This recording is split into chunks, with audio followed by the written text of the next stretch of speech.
Lights. Music. Let's get Christmassy.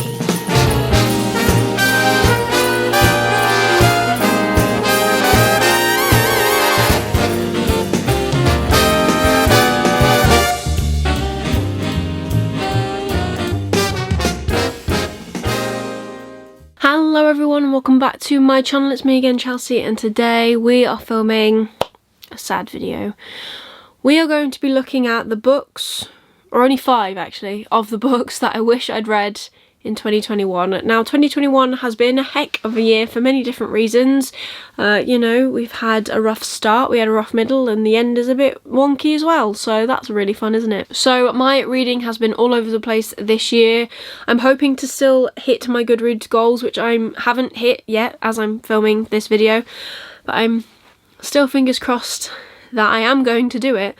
But the thing is, a lot of these books I was really anticipating. One has been on my shelf for a while and I just didn't get to it. So let's take a look at what I wish I'd read this year. First off is none other than The Empire of the Vampire, or there's no the, is there? Empire of the Vampire by J. Kristoff. This is so hyped. This is included in my hyped books of 2021. If you haven't watched that video yet, it's already up in my Countdown to Christmas series. I'll link it up here for you. Make sure you check it out. It's definitely a good one. But yeah, I wanted to read this as soon as I got it in my hands. That was my aim, that was my plan, and it did not happen. So this came out in September, I believe, and I was so excited to read it, and I knew it was going to be huge, but for some reason I just didn't. So this is meant to be the new coming of vampires, because J. Kristoff is definitely bringing them back. Our main character in this is a silver saint, and he's the last one, and he usually kills vampires, I believe, but he's been captured and is being interrogated by a vampire, and he has to tell him like his life story, and that's what we're reading. So that's pretty interesting. I love the premise of this book. I don't know what it is. I don't know why I haven't read it yet. I don't know if it's because it is massive, or because when I first started reading it I realised that it's going to be quite a slow build and I just haven't had time to sit down and dedicate to this book. I am very much currently of the mood where I'm picking up different books for a day and then putting it down and picking something else up, and I don't think this is the sort of story where I can do that. I think I need to be all in and just actually understand every element of the story. I feel like I'm going to get very confused if I just jump between this and something else or many other things, as is my current thing to do. So hopefully I get some time in the new year to just sit down and concentrate on this book, but we'll see. I mean, I don't want to force myself to read any of these books either, but they are all like really anticipated books, so hopefully I don't know, get to them. Next up, this book has been on my list to read for ages, and the sequel came out last year and I still haven't read it, and that is King of Scars by Leigh Bardugo. So I bought this whenever it came out, and I saw it and I saw that it was Leigh Bardugo, didn't know an awful lot about it, automatically bought it, and I'm yet to read it. So I believe this is still part of the Grishaverse, but this follows Zoya. Who else does it follow? Nina, who was in Six of Crows, and I believe the Boy King, is that Nikolai? And it follows Nikolai. So I haven't heard amazing things about this necessarily. I've heard that people wanted maybe just a book about Nina, or that some parts of it weren't necessarily needed. So I am interested to see what my take on it is, because sometimes my take is completely different. Obviously we're all individuals and that does happen. So yeah, I just need to sit down and read this. And I don't think it'll be that hard a read. Like, it's YA, for goodness sake. And I got through Six of Crows and Crooked Kingdom quite fast. So I just need to, again, sit down and read this book. Next is a book that I wanted to read. Like, I bought this book because I saw it everywhere, and I saw loads of people in America hyping it up because their cover is stunning. It's like red and black. But we've got yellow and pink, which is just as nice, but that is plain Bad Heroines by Emily M. Danforth. So this is meant to be like a feminist book as well, and it's got murder mystery in it, I think, and like people die, which is not great, but people die, and yeah, Now the school's doors are open once again, and as the crew of glamorous young actresses assemble to start filming, past and present begin to blur, and soon it's impossible to tell quite where the curse ends and Hollywood begins. It sounds incredible, and I've seen some amazing, fantastic feedback for this book. So I just need to sit down and read it again. I feel like that's going to be the tagline of this video. I just need to sit down and read it. But the thing is with this is, again, I feel like it's going to be one that I should really just dedicate a lot of time to sit and read rather than bouncing between many books. And I just haven't had the chance to do that. And I haven't done that. I haven't given this book that chance.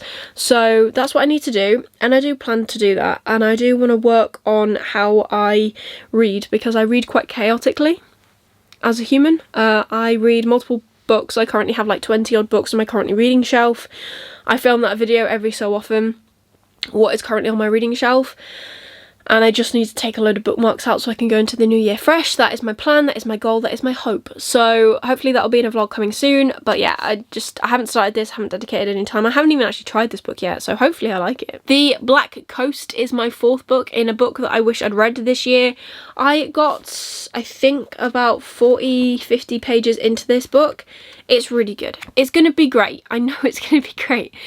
My problem was that when I was reading this book, there is a whole world to be developed within this book. Obviously, it's a fantasy, it's an adult fantasy, and it's a little bit to get your head around. So the premise of this book is that there are loads of different ways that people talk about themselves, because there's loads of different like ways to associate your gender, which is fantastic in this book.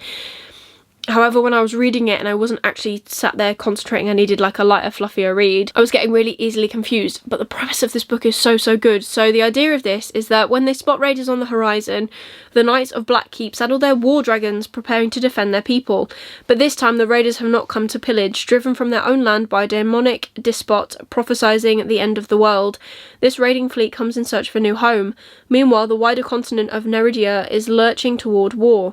The settlement at Blackkeep is about to be caught in the crossfire if only its new mismatched society can survive. And the other thing that was kind of getting to me when I was reading this is that this is a book that takes place in multiple places. So if you are not in the headspace to take all that information in, you're not going to enjoy this book. So that's why I put it down, because I know I'm going to love this and I don't want to give it a bad rating because my head isn't where it needs to be in order to actually enjoy every element of this book. So I put it down and I haven't finished it. I haven't picked it back up again. I'm gutted because I definitely love the idea of this book and I was so excited when I found it. And I also don't hear a lot of hype about it, so I want to obviously read it and hopefully hype this book up. And then finally we have The Shadow of the Gods by John Gwynne. This is a super hyped book. This was everywhere at one point when it came out. I got this from the Broken Binding. I've got like a special edition bookmark with it and everything. Again, this is featured in my hyped books of 2021, so make sure you check it out. Shameless self promo.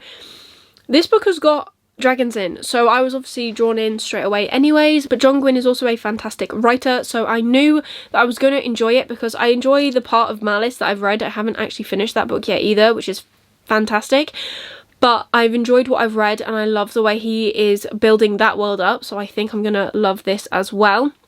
The sequel to this comes out next year, which is The Hunger of the Gods, I think. It's got a massive dog on the cover of that one, which looks terrifying but fantastic in the same way this one does.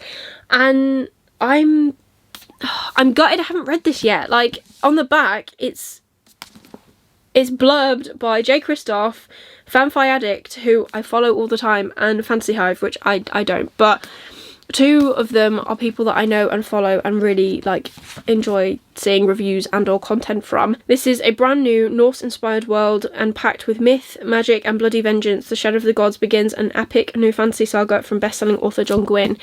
I'm going to love this. I just haven't read it yet. And there's so many books like that currently, but the thing is, I think I'm trying to become better at what books I actually do invest my money in and what I am buying. I'm trying really hard not to just buy every single book that different people hype. This looks a little bit different to that. I promise I am getting better. I'm not buying into every single special edition series that Fairy Loot and Illumicrate are bringing out.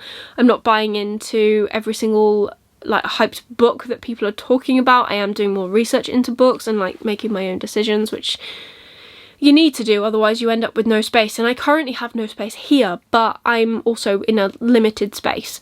So there are the 5 books that I wish I'd read this year. There are more than 5. Definitely more than 5. I wish I'd read Jade City. Now that I've got the special editions, I wish I'd already read them, but I haven't, and I'm going to read the special editions, which works out fine. I wish I'd finished more series. I wish that I'd got further in more series. So there are more books, but I just didn't want this video to be like an hour long with me talking about my regrets, because there are some just in my reading life. But this year has been weird, and this year has been weird for many of us. So my reading was fantastic for me last year. I managed to do so many things, and I was hoping to carry it on into this year.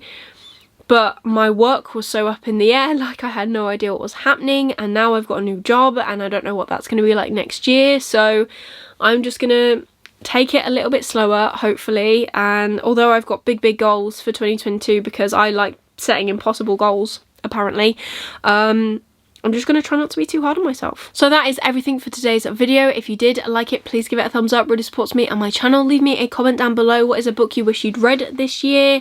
And leave me a puppy emoji, because I feel like I need that sort of like fluffy support, because I do feel sad that I haven't got to these books this year, but it is what it is. And if you want to see more of me, please consider subscribing down below and ringing that notification bell to get notified every single time I upload new videos. I am currently uploading every day until Christmas Eve, so tomorrow will be my final video of this stint.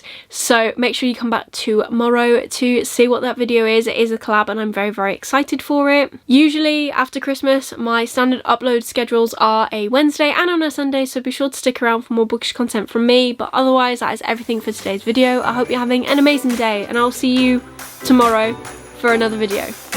Bye.